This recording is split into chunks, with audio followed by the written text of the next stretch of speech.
This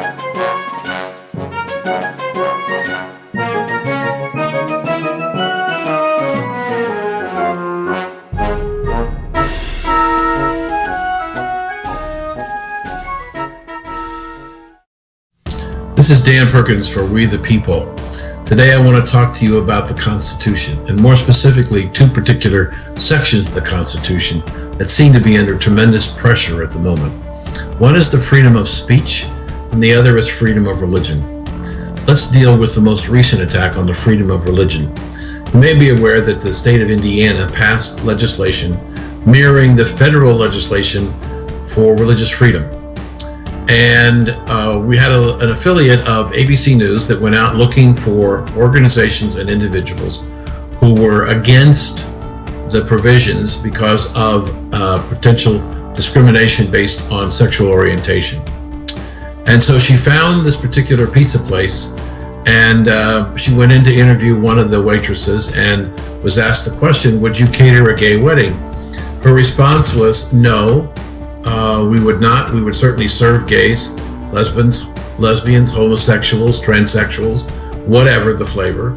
We would serve them in our restaurant. She didn't say flavor. That was just me ad-libbing there a little bit. But anyway, she said that we would not cater a wedding because it is against our belief. We as Christians do not believe that marriage is defined as a relationship between two men or two women. We believe it's a man and a woman. And when she released that story in that interview, the internet went wild, and the social media was populated by the gay and lesbian and transsexual and all of those various groups of people who came after this man. And they threatened his life, they threatened his business. He had to close his business. There was a woman purportedly to be gay, was standing in the middle of the town, felt that they should firebomb the man's restaurant, and so he closed. And so what happened was a very small percentage of the population in America forced a man to give up his business because of his beliefs. The government, I do not believe, has the right to step into your life and tell you what you must believe. See, that's a constitutional right, but it's also a God-given right.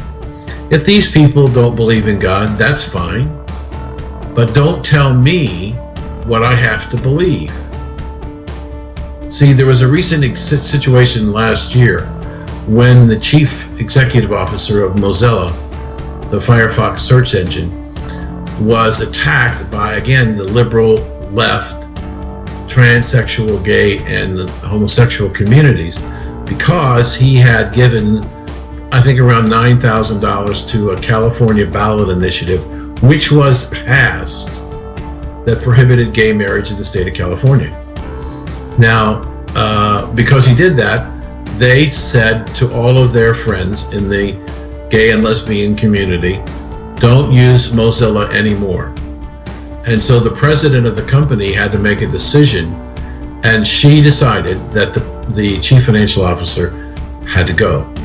He had to go because he believed that it was his right under the Constitution of free speech to speak his mind about what his thoughts are about gay marriage.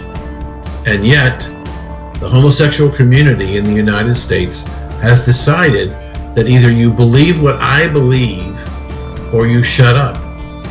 You know, the terrorists in Iran say either you believe what I believe or you die.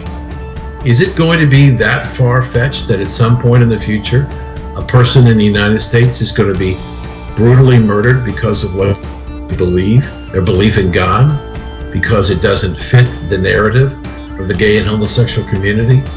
What is the value of human life if in the United States, which is supposed to be the land of the free and the home of the brave, if individuals are having their rights taken away, not by the government, but by pressure in social media by other organizations? It's important. We have a constitution. The founding fathers knew what they were doing. We have a right of free speech, and the only way our society will survive for the long term is if we have free speech and the right to practice any religion we want. This is Dan Perkins for We the People.